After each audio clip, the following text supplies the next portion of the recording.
Karthik Deepa serial ஜனவரி 23 நாளைக்கான எபிசோடுக்கான review தாங்க இந்த வீடியோவில் நம்ம இன்னைக்கு பார்க்க போகிறோம். எபிசோடை ஸ்டார்ட் பண்ணுறதுக்கு முன்னாடி இந்த வீடியோவை மறக்காமல் லைக் பண்ணிக்கோங்க. உங்களுடைய ஒவ்வொரு லைக்கும் அடுத்தடுத்து வீடியோ போடும் பொழுது எங்களுக்கு கொஞ்சம் இன்ட்ரெஸ்டிங்காகவும் என்கரேஜிங்காகவும் இருக்கும். எபிசோட் எப்படி ஸ்டார்ட் ஆகுதுன்னா, ஃபஸ்ட்டு நம்ம கார்த்தியை காமிக்கிறாங்க. கார்த்தி வந்துட்டு அந்த மயில் வாகனத்துக்கிட்ட சொல்கிறாங்க, பார்த்தீங்களா அவங்க என் மேலே எவ்வளோ பாசம் வச்சுருக்காங்க அப்படின்னு. அப்போ மயில் வாகனம் சொல்கிறாரு, இங்கே பாரு சிலம்பம், இது எல்லாத்துக்கும் காரணம் நீ அத்தையோட நம்பிக்கையை அதிகமாக வாங்கி வச்சிருக்க. அதனால தான் உனக்கு அந்த அளவுக்கு அத்தை சப்போர்ட் பண்ணுறாங்க. இது வரைக்கும் யாருக்குமே சப்போர்ட் பண்ணி நான் பார்த்ததே கிடையாது. ஆனால் இந்த அளவுக்கு சப்போர்ட் பண்ணுறாங்கன்னா உன் மேலே அவ்வளோ நம்பிக்கை வச்சுருக்காங்க அப்படின்னு அர்த்தம். ஒருத்தவங்க உன் பேரை கெடுக்கிறதுக்காக இதெல்லாம் பண்ணிக்கிட்டு இருக்காங்க. ஏன்பா சிலம்பம், ஒருவேளை இது சின்ன மாமியாராக தான் இருக்குமோ அப்படின்னு. அப்போ கார்த்தி சொல்கிறாரு, கண்டிப்பாக அது அவங்க இல்லை, வேற யாரோ ஒருத்தவங்க தான் இதை பண்ணிக்கிட்டு இருக்காங்க. ஆனால் எதுக்காக இப்படி பண்ணுறாங்கன்னு தெரியல அப்படின்னு.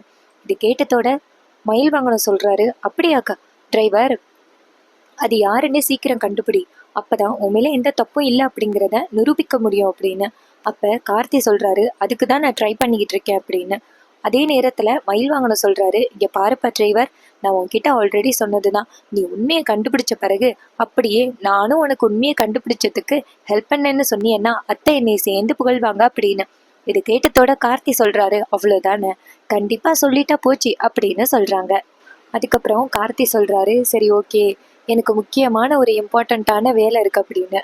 அப்போ மயில் வாகனம் கேட்குறாரு, என்ன வேலை அப்படின்னு. அப்போ கார்த்தி சொல்கிறாரு, அன்னைக்கு கல்யாண நிச்சயதார்த்தத்தை அன்னைக்கு பர்ப்பு கலர் சாரீ கட்டிட்டு ஒருத்தவங்க குட்டி பாப்பாவோட கையை எடுத்து ஃபேனில் வச்சாங்கல்ல, ஸோ அது யாருன்னு கண்டுபிடிக்கிறதுக்கு நம்ம ரொம்ப கஷ்டப்பட்டோம். ஆனால் யாருன்னு கண்டுபிடிக்க முடியலை. ஆனால் வீடியோவை பார்த்தும் கண்டுபிடிக்க முடியலை. நம்மளுக்கு கடைசியாக ஒரு வாய்ப்பு கிடைச்சிருக்கு. ஃபோட்டோ ஆல்பம்லாம் வரப்போகுது, அதை பார்க்க போகிறோம். அதில் யார் பர்பிள் கலர் சாரீ கட்டியிருக்கா அப்படிங்கிறத நம்ம பார்க்கலாம் அப்படின்னு. இதை கேட்டதோட மயில் வாகனம் சூப்பர் ஐடியாப்பா அப்படின்னு சொல்ல கார்த்தி சொல்கிறாரு, சரி ஓகே, நான் போயிட்டு வாங்கிட்டு வரேன் அப்படின்ட்டு கார்த்தி நேராக கடைக்கு போகிறாரு. அங்கே போயிட்டு இது மாதிரி சாமுண்டீஸ்வரி மேடத்தோட நிச்சயதார்த்த விழா நடந்துச்சுல்ல, அதுக்கான ஃபோட்டோ ஆல்பம் எப்போ கொடுக்குறீங்க அப்படின்னு. அவங்க சொல்கிறாங்க, சார் நாங்கள் ஈவினிங் கொண்டாந்து கொடுக்குறோம் சார், ஒரு சில எடிட்டிங் மட்டும் பண்ண வேண்டியது இருக்குது அப்படின்னு. இதை கேட்டதோட கார்த்தியும் சரி ஓகே அப்படின்னு சொல்லிட்டு அந்த இடத்துலேருந்து போகிறாரு. அப்போ கார்த்தி இல்லாத போது அந்த ஃபோட்டோ ஆல்பம் வீட்டுக்கு வருது. அப்போ அந்த ஃபோட்டோ ஆல்பத்தை நம்ம ரேவதி பார்க்குறாங்க. பார்த்துட்டு ரொம்ப சந்தோஷப்படுறாங்க, இந்த ஃபோட்டோ ஆல்பத்துக்காக தானே இத்தனை நாள் வெயிட் பண்ணிக்கிட்டு இருந்தோம் அப்படின்னு. அதே நேரத்தில் எதேச்சியாக மாயாவும் மகேஷும் வீட்டுக்கு வராங்க. அப்போ 2 பேரும் வந்ததோட ரேவதி ரொம்ப சந்தோஷப்பட்டு அவங்கள வரவேற்கிறாங்க. நம்ம கார்த்தி வந்துட்டு ரூம்குள்ளே இருக்காரு, வெளியில் என்ன நடக்குதுன்னு அவருக்கு தெரியல. இன்னொரு பக்கம் நம்ம ரேவதி நேராக மாயா கிட்ட வாங்க அப்படின்னு சொல்லிட்டு உட்கார வச்சு அவங்களுக்கு டீ கொடுக்குறாங்க. கொடுத்துட்டு, எங்கிருங்க, நீங்கள் வந்த டைமிங்கு ரொம்ப சூப்பர் டைமிங் தான், இது மாதிரி ஃபோட்டோ ஆல்பம் வந்திருக்கு, நிச்சயதார்த்தம் நடந்துச்சுல்ல, அதை பாருங்க அப்படின்னு சொல்ல. இது கேட்டதோட மாயாவும் எங்கே கொடு அப்படின்னு சொல்லிட்டு வாங்கி பார்க்குறாங்க. அப்போ ஒவ்வொரு ஃபோட்டோவும் பார்த்துக்கிட்டு இருக்காங்க. அப்போ நம்ம மாயா வந்துட்டு பர்பிள் கலர் சாரி கட்டி இருக்கிறது அப்படியே தெரியுது. இதை பார்த்ததோட மாயாவுக்கு செம்ம ஷாக்கு. ஐயோ, இந்த பர்பிள் கலர் சாரியை தானே அந்த டிரைவர் தேடிக்கிட்டு இருக்கான், ஒருவேளை நான் மட்டும் பர்பிள் கலர் சாரி கட்டியிருந்தது அவனுக்கு தெரிஞ்சிச்சுன்னா பிரச்சனை ஆகிருமே அப்படின்ட்டு நேராக மாயா வந்துட்டு ரேவதி பக்கத்துலேயே இருக்காங்களா, அவங்கள எப்படியாவது இந்த இடத்துலேருந்து அனுப்பணும் அப்படின்ட்டு நேராக ரேவதியை பார்த்து, ரேவதி எனக்கு குடிக்க கொஞ்சம் தண்ணி கொண்டு வாயேன் அப்படின்னு சொல்ல, ரேவதியும் சரி அப்படின்னு சொல்லிட்டு நேராக கிச்சனுக்கு போகிறாங்க. அந்த நேரத்தில் ரேவதி டக்குன்னு அதில் இருக்கிற சாரீ ஃபோட்டோஸ் எல்லாத்தையுமே தனியாக எடுத்துடுறாங்க. எடுத்துட்டு அந்த ஃபோட்டோ ஆல்பத்தை வச்சுட்டு வெளியில் வராங்க. அதே நேரத்தில் நம்ம கார்த்தி மாடியில் காரை தொடச்சிக்கிட்டு இருக்காரு. இன்னொரு பக்கம் நம்ம மயில் வாகனம் பார்க்குறாரு, இதுக்காக இந்த அம்மா வெளியில் வராங்க ஏதோ கையில் எடுத்துக்கிட்டு அப்படின்னு. அப்போ அந்த மாயா வந்துட்டு ஃபோட்டோலாம் எடுத்துகிட்டு வந்துட்டு ஃபோட்டோ நெருப்பில் தூக்கி போடுறாங்க, அப்படியே எரிச்சு விடுறாங்க. இதை வந்துட்டு மயில் வாகனம் பார்க்குறாரு, இந்த அம்மா எதுக்கு ஃபோட்டோவை கொண்டாந்து போட்டு எரிச்சிக்கிட்டு இருக்காங்க அப்படின்னு. அப்போ ஒரு ஃபோட்டோ மட்டும் அப்படியே காற்றுல பறந்து போய் நம்ம கார்த்திகிட்ட விழுவுது, அதுவும் கழுத்து இல்லாத ஃபோட்டோ. இன்னொரு பக்கம் நம்ம மயில் வாகனம் பார்த்துட்டு அதிர்ச்சி ஆகுறாரு, இந்த அம்மா எதுக்கு ஃபோட்டோவை எரிக்குது அப்படின்னு. மாயாவை வந்துட்டு டக்குன்னு ரேவதி கூப்பிடுறாங்க, அக்கா எங்கே இருக்கீங்க அப்படின்னு. அப்போ நம்ம மாயா நினைக்கிறாங்க, ஐயோ முழுசாக எரிஞ்சு முடியலை, அவள் வந்துட்டா பிரச்சனை ஆகிருமே, சரி நம்ம போயிடுவோம் அப்படின்ட்டு மாயா நேராக வீட்டுக்குள்ளே போகிறாங்க. போயிட்டு நேராக ரேவதி கிட்ட சொல்லு ரேவதி அப்படின்னு சொல்ல ரேவதி கேட்குறாங்க எங்கே போயிருந்தீங்க அப்படின்னு. அப்போ மாயா சொல்கிறாங்க சும்மா வெளியில தான் போயிட்டு வந்தேன் அப்படின்னு. இதை கேட்டதோட ரேவதியும் சரி இந்தாங்க தண்ணி குடிங்க அப்படின்னு சொல்ல மாயாவும் சரி அப்படின்னு சொல்லிட்டு தண்ணி குடிக்கிறாங்க. மாயா நினைக்கிறாங்க அந்த ஃபோட்டோவெல்லாம் முழுசாக எரிஞ்சிட்டா என்னன்னு தெரியலையே அப்படின்னு. மயில் வாங்கணும் என்ன பண்ணுறாருன்னா இந்த அம்மா எதுக்கு வாலண்டியராக வந்துட்டு அந்த ஃபோட்டோவை போட்டு எரிக்கிறாங்க, இதுக்கு பின்னாடி கண்டிப்பாக ஏதோ ஒரு காரணம் இருக்கு அப்படின்னு மயில் வாகனம் ஓடி போய் அந்த ஃபோட்டோவை எடுக்கிறாரு. ஒரு ஃபோட்டோவில் தலை மட்டும் இருக்கு. அப்போ மயில் வாகனம் அதை பார்த்துட்டு என்ன இது, இந்த அம்மா அவங்களோட ஃபோட்டோவையே போட்டு எரிச்சிருக்கு, ஒருவேளை இந்த அம்மாவுக்கு ஃபோட்டோ எடுக்கிறது பிடிக்காதோ அப்படின்னு நினைக்கிறாரு. அப்போ மயில் வாகனம் அந்த ஃபோட்டோவை மட்டும் தனியாக எடுத்துட்டு வராரு. இன்னொரு பக்கம் கார்த்தி காரை கழுவிட்டு இருக்காரா, அந்த நேரத்தில் அந்த கழுத்து மட்டும் இருக்கிற ஃபோட்டோ கார்த்தியோட காலில் வந்து விழுகுது. கார்த்தி அதை பார்த்துட்டு அதிர்ச்சி ஆகுறாரு. என்னடா இது, யாரோட ஃபோட்டோ இது, அதுவும் பர்பிள் கலர் சாரியா அப்படின்ட்டு கார்த்தி அந்த ஃபோட்டோவை பாக்கெட்டில் வச்சுக்கிட்டு வீட்டுக்குள்ளே வராரு. அப்போ மாயா இருக்காங்க. கார்த்தி நேராக வீட்டுக்குள்ளே வந்ததோட என்ன பண்ணிக்கிட்டு இருக்கீங்க அப்படின்னு கேட்க ரேவதி சொல்கிறாங்க வாங்க டிரைவர், இப்போ தான் கொஞ்சம் நேரத்துக்கு முன்னாடி நிச்சயதார்த்தத்தை ஃபோட்டோ வீட்டுக்கு வந்துச்சு, அதான் நாங்கள் பார்த்துக்கிட்டு இருக்கோம் அப்படின்னு. இதை கேட்டதோட கார்த்தியும் ஓ அப்படியா சரி பாருங்க பாருங்க அப்படின்னு சொல்ல அப்ப ரேவதி சொல்றாங்க நீங்க பார்க்கலையா அப்படின்னு. கார்த்தி சொல்றாரு நீங்க பாருங்க அப்படின்னு சொல்லிட்டு மாடிக்கு போறாங்க. மயில் வாகனம் என்ன பண்றாருன்னா தலை மட்டும் இருக்கிற அந்த மாயோட போட்டோவை கொண்டுகிட்டு மாடிக்கு போறாரு. அப்ப நம்ம கார்த்தி கேக்குறாரு என்னாச்சு ஒரே பதட்டமா வரீங்க அப்படின்னு. அப்ப மயில் வாகனம் சொல்றாரு இருப்பா டிரைவரு, நான் கதவை சாத்திக்கிறேன் அப்படின்னு சொல்ல அப்ப கார்த்தி கேக்குறாரு என்ன ஆச்சு அப்படின்னு. அப்ப மயில் வாகனம் சொல்றாரு எப்பா கொஞ்ச நேரத்துக்கு முன்னாடி என்ன நடந்துச்சு தெரியுமா, இந்த வீட்டுக்கு வந்திருக்குல்ல இந்த மகேஷோட அண்ணி மாயா, அது அதோட போட்டோவையே கொண்டு போய் போட்டு எரிக்குதுப்பா. நான் ஒரு போட்டோவை மட்டும் எடுத்துட்டு வந்துட்டேன், அது என்னப்பா அதோட போட்டோவையே போட்டு எரிக்குது அப்படின்னு. அப்ப கார்த்தி கேக்குறாரு எந்த போட்டோ அப்படின்னு. அப்ப மயில் வாகனம் அந்த போட்டோவை காமிக்கிறாரு. அப்ப நம்ம கார்த்தி இன்னொரு போட்டோ வச்சிருக்காரா, அதை எடுத்து காமிக்கிறாரு. ரெண்டுத்தையும் மேட்ச் பண்ணி பார்த்தா அது மாயோட போட்டோ. அப்ப மயில் வாகனம் சொல்றாரு எப்பா டிரைவரு, இது அந்த பர்பிள் கலர் சாரி தானே அப்படின்னு. அப்ப கார்த்தி சொல்றாரு ஆமா இவங்க தான் அந்த பர்பிள் கலர் சாரி, அன்னைக்கு கேட்டதுக்கு நான் பர்பிள் கலர் சாரியே கட்டலைன்னு சொன்னாங்க அப்படின்னு. மயில் வாகனம் சொல்றாரு அப்ப இந்த அம்மா ஏதோ ஒண்ணு பண்ண முயற்சி பண்றாங்க, என்னன்னு சீக்கிரம் கண்டுபிடி அப்படின்னு. கார்த்தி சொல்றாரு இது எல்லாத்துக்கும் ஒரே விடை, அந்த பொண்ணு அந்த பாப்பா இருக்காங்கல்ல இந்த ஆன்டி தான் கையெடுத்து காத்தாடியில விட்டாங்களா அப்படிங்கிறத நம்ம கன்ஃபார்ம் பண்ணணும், நான் போயிட்டு அந்த பாப்பாவை பார்த்துட்டு வரேன் அப்படின்னு. இதை கேட்டதோட மயில் வாங்கணுமோ சரிப்பா போயிட்டு வா, எனக்கு என்னமோ நடக்கிறதெல்லாம் பார்த்தா நல்லதா தெரியல, ஒருவேளை அந்த அம்மா எதுக்காக இப்படி பண்ணுது, ஏதாவது பிரச்சனையா இருக்குமோன்னு பயமா இருக்கு டிரைவர் அப்படின்னு. கார்த்தி சொல்றாரு எந்த பிரச்சனையும் இருக்காது அப்படின்னு. மயில் வாங்கணும் சொல்றாரு இங்க பாருப்பா ரேவதி பொண்ணு ரொம்ப நல்ல பொண்ணுப்பா, அதுக்கு நல்ல வாழ்க்கையா அமையணும் அப்படின்னு. அப்ப கார்த்தி சொல்றாரு அதெல்லாம் நான் பாத்துக்கிறேன், நீங்க கவலைப்படாதீங்க அப்படின்னு சொல்லிட்டு கார்த்தி என்ன பண்றாருன்னா நேரா டாக்டரை பாக்குறதுக்காக கிளம்புறாரு. கார்த்தி டாக்டரை பாக்குறதுக்காக நேரா டாக்டரோட வீட்டுக்கு போறாங்க. அங்க டாக்டர் வந்துட்டு நேரா டிரைவரை பார்த்து பாப்பா டிரைவர், நீ அந்த சாமுண்டீஸ்வரி மேடம் வீட்டில் டிரைவரா வேலை பார்க்குற வந்தாங்கன்னப்பா அப்படின்னு. அப்ப கார்த்தி சொல்றாரு ஆமா மேடம் அப்படின்னு. அப்ப அந்த குட்டி பாப்பா ஓடி வராங்க. அப்ப கார்த்தி நேரா அவங்கள பார்த்து உங்களுக்கு கண்ணெல்லாம் சரியாகிட்டுல அப்படின்னு சொல்ல டாக்டர் சொல்றாங்க அதெல்லாம் சரியாகிட்டுப்பா, எங்க ரேவதியோட கல்யாணத்தை பார்க்க முடியாம போயிருமோ அப்படின்னு ரொம்ப கவலைப்பட்டேன், நல்ல வேலை சீக்கிரம் சரியாகிட்டு அப்படின்னு. இதை கேட்டதோட கார்த்தியும் ரொம்ப சந்தோஷம் மேடம், குட்டி பாப்பா எங்க அப்படின்னு. அப்ப குட்டி பாப்பா இங்கேருந்து ஓடி வராங்க. அப்ப கார்த்தி சொல்றாரு பாப்பா அன்னைக்கு கூட ஒரு பேட் ஆன்ட்டி உன்னோட கையை பிடிச்சி காத்தாடியில வச்சாங்கல்ல, அந்த பேட் ஆன்ட்டி எப்படி இருப்பாங்கன்னு உனக்கு ஞாபகம் இருக்கா அப்படின்னு. அப்ப அந்த குட்டி பாப்பா சொல்றாங்க ஆமா அங்கிள் எனக்கு நல்லா ஞாபகம் இருக்கு அங்கிள் அப்படின்னு. அப்ப கார்த்தி சொல்றாரு சரி அந்த பேட் ஆன்ட்டி நான் ஒரு போட்டோ காமிக்கிறேன், அதுதான் அந்த பேட் ஆன்ட்டியான்னு சொல்றியா அப்படின்னு. உடனே அந்த குட்டி பாப்பாவும் சொல்ற அங்கிள் அப்படின்னு சொல்ல அப்ப கார்த்தி அந்த போட்டோவை காமிக்கிறாரு. அப்ப அந்த குட்டி பாப்பா கரெக்டா நல்லா அந்த போட்டோவை உத்து பாக்குறாங்க. உத்து பார்த்து அங்கிள் இதுதான் அந்த பேட் ஆன்ட்டி, இவங்க தான் என் கையை எடுத்து ஃபேனுக்குள்ள வச்சது அப்படின்னு. இதை கேட்டதோட அந்த டாக்டரும் ஷாக் ஆகி என்னப்பா நடக்குறீங்க அப்படின்னு சொல்ல கார்த்தி சொல்றாரு அன்னைக்கு உங்க பொண்ணோட கையை எடுத்து ஃபேனுக்குள்ள விட்டுருக்காங்க, அது இவங்க தான் அப்படின்னு. அந்த போட்டோவை பார்த்ததோட நம்ம டாக்டரு அதிர்ச்சி ஆகுறாங்க. டாக்டரோட முகம் மாறுறத பார்த்துட்டு கார்த்தி கேட்குறாரு, ஏன் டாக்டர் உங்களோட முகமும் மாறுது, உங்களுக்கு இவங்களை ஏற்கனவே தெரியுமா அப்படின்னு. அப்ப டாக்டர் சொல்றாங்க, இங்க பாருப்பா, இவ சரியான ஃப்ராடுப்பா அப்படின்னு. அப்ப கார்த்தி கேட்குறாரு, என்ன ஃப்ராடா அப்படின்னு. அப்ப டாக்டர் சொல்றாங்க, ஆமாப்பா, இந்த பொண்ணு யாருப்பா அப்படின்னு. அப்ப கார்த்தி சொல்றாரு, இவங்க தான் ரேவதிக்கு கல்யாணம் பண்ண போற மாப்பிள்ள இருக்காருல்ல, அவரோட அண்ணி அப்படின்னு. இதை கேட்டதோட டாக்டர் அதிர்ச்சியாகி, இங்க பாருப்பா, அவங்க பேரு மகேஷ் மாயா தானே அப்படின்னு. கார்த்தி சொல்றாரு, ஆமா அப்படின்னு. அப்ப டாக்டர் சொல்றாங்க, இங்க பாருப்பா, அந்த குடும்பமே சரியான ஃப்ராடு குடும்பம். அந்த குடும்பத்திலயா உங்க பொண்ணை கொடுக்க போறீங்க? அந்த மாயா சரியான ஃப்ராடு.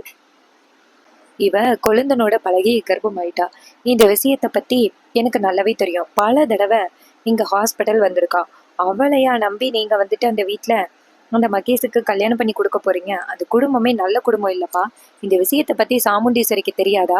எப்படி இந்த சம்பந்தத்தை பேசுனீங்க அப்படின்னு. அப்ப கார்த்தி சொல்றாரு, மேடம், ரேவதி வந்துட்டு மகேஷை விரும்புனாங்க, அதனாலதான் நான் இந்த ஏற்பாடு பண்ணேன்.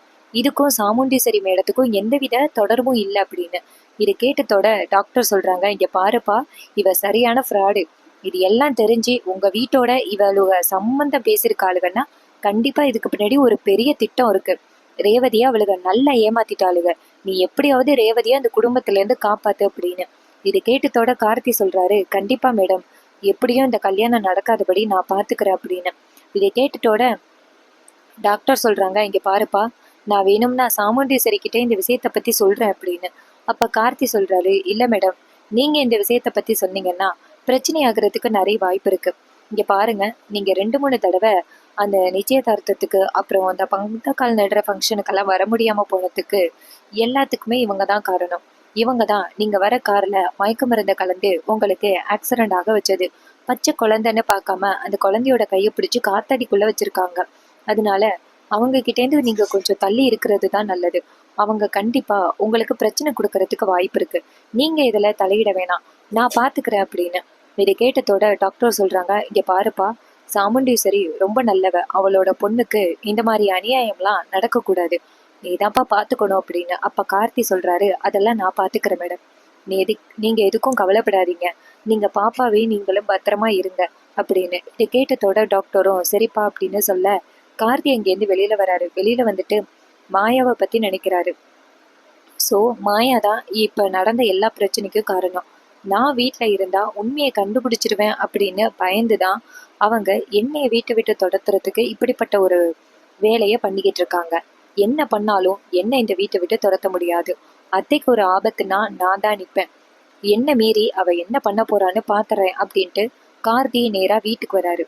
கார்த்தி வந்ததோட மயில் வாகனம் நேரா கார்த்தியை பார்த்ததோட, அப்பாடா சிலம்பம் வந்துட்டான், என்ன நடந்துச்சு அப்படின்னு அவனுக்கு தெரிஞ்சிருக்கும், நம்ம போயிட்டு என்னன்னு கேட்போம் அப்படின்ட்டு மயில் வாகனம் ஓடி வராரு. அப்ப ரோகிணி டக்குன்னு நிப்பாட்டுறாங்க, நில்லுங்க அப்படின்னு. அப்ப மயில் வாகனம் கேட்கறாரு, என்ன ரோகிணி அப்படின்னு. ரோகிணி சொல்றாங்க, இப்ப நீங்க எங்க போறீங்க அப்படின்னு. மயில் வாகனம் சொல்றாரு, எல்லாம் முக்கியமான வேலையா தான் போயிட்டு இருக்கேன் அப்படின்னு. ரோகிணி சொல்றாங்க, என்ன முக்கியமான வேலை? அந்த டிரைவர் கூட பேச போறீங்க, அதுக்கு தானே போறீங்க அப்படின்னு. அதுக்கு மயில் வாங்கணும் சொல்றாரு, ஆமா, நான் அந்த டிரைவர் கூட தான் பேச போறேன். அதனால உனக்கு என்ன? நீங்களும் பேசல அப்படின்னா நீங்களும் பேசாம இருங்க. அதை விட்டுட்டு என்ன பேசக்கூடாதுன்னு சொல்றதுக்கு நீங்க யாரு? நான் தான் உன்னை கண்ட்ரோல் பண்ணணும், நீ என்னை கண்ட்ரோல் பண்ணிக்கிட்டு இருக்க அப்படின்னு சொல்லிட்டு மயில் வாகனம் போறாரு. இதை பார்த்ததோட ரோகிணி அதிர்ச்சி ஆகுறாங்க. துர்கா அங்கேருந்து வந்துட்டு, என்னக்கா இது, மாமா இப்படி பேசிட்டு போறாரு, உன்னைய மாமா மிரட்ட ஆரம்பிச்சிட்டாரா அப்படின்னு. ரோகிணி சொல்றாங்க, ஆமாண்டி, இவருக்கு வேலையே இல்லை, அந்த டிரைவர் கூட பேசணும், எப்ப பார்த்தாலும் அந்த டிரைவர் பின்னாடியே தான் தெரிஞ்சுக்கிட்டு இருக்காரு.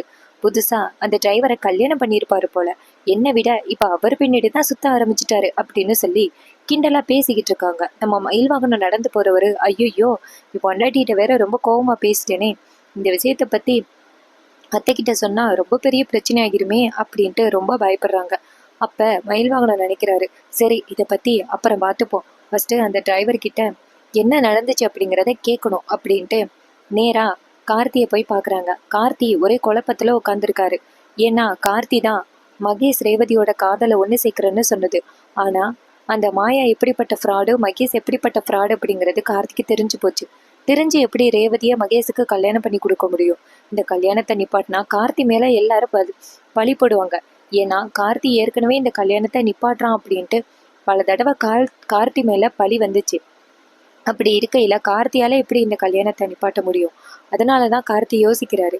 ஒரு பக்கம் தாத்தா பாட்டியை எப்படியாவது ராஜாவை மீட் பண்ண வைக்கணும், அதுவும் ரேவதியோட கல்யாணம் நடந்து முடிஞ்சா மட்டும்தான் முடியும் அப்படின்னு கார்த்திக்கு தெரியும். அப்படி இருக்கையில கார்த்தி எப்படி இந்த பிளானை என்ன பண்ண போறாரு அப்படின்னு ஒரே குழப்பமா இருக்கு. மயில் வாங்கின நேரா ரூமுக்குள்ள வந்துட்டு, ஏப்பா டிரைவரு, என்னாச்சுப்பா, ஏதாவது கண்டுபிடிச்சியா? நீ போனதுலேருந்து எனக்கு ஒரே ஆர்வமா இருந்துச்சு. உன்னால என் பொண்டாட்டிகிட்ட கூட எதிர்த்து பேசிட்டு வந்துட்டேன். போனத்தோட சோத்துல விஷம் வைக்க போறாலோ இன்னொன்னு தெரியல, பயமா இருக்கு அப்படின்னு கார்த்தி சொல்றாரு. இங்க பாருங்க, நம்ம நினைக்கிற மாதிரி அந்த மாயா சாதாரண ஆள் கிடையாது. அந்த குட்டி பாப்பாவோட கையை பிடிச்சி ஃபேன்குள்ள வச்சது இவங்க தான். மேடம், அதாவது குட்டி பாப்பாவோட அம்மா டாக்டர் இருக்காங்கல்ல, அவங்கள வரவிடாம தடுக்கிறதுக்காக காருக்குள்ள மயக்க மருந்து வச்சதும் இவங்க தான் அப்படின்னு. இதை கேட்டதோட மயில் வாகனம் அதிர்ச்சி ஆகுறாரு. என்னப்பா சொல்ற? இந்த பொண்ணை பார்த்தா ரொம்ப பவ்யமா இருக்கா, ஆனா சரியான ஃப்ராடா இருப்பா போலயே அப்படின்னு கார்த்தி சொல்றாரு. ஆமா, சரியான ஃப்ராடா தான் இருந்திருக்காங்க. அதோட இன்னொரு விஷயம் தெரியுமா, இவங்க ஹாஸ்பிட்டல்ல போயிட்டு வந்திருக்காங்க அப்படின்னு. இதை கேட்டதோட மயில் வாகனம் சொல்றாரு. ஐயோ, என்னப்பா சொல்ற? இந்த பொண்ணு நம்ம நினைக்கிற மாதிரி சாதாரண ஆள் கிடையாது போலயே.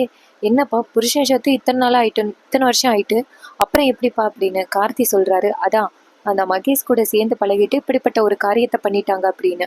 அப்ப மயில் வாகனம் சொல்றாரு. அப்பா, அப்ப கண்டிப்பா இந்த கல்யாணத்தை நிப்பாட்டி ஆகணுமே, இந்த கல்யாணம் நடக்கக்கூடாது அப்படின்னு. அப்ப கார்த்தி சொல்றாரு.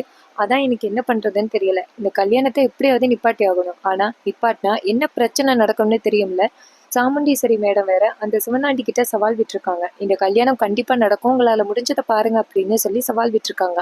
ஆனா இந்த கல்யாணம் மட்டும் நடக்கலைன்னா சாமுண்டீஸ்வரி மேடம் ரொம்ப கவலைப்படுவாங்க.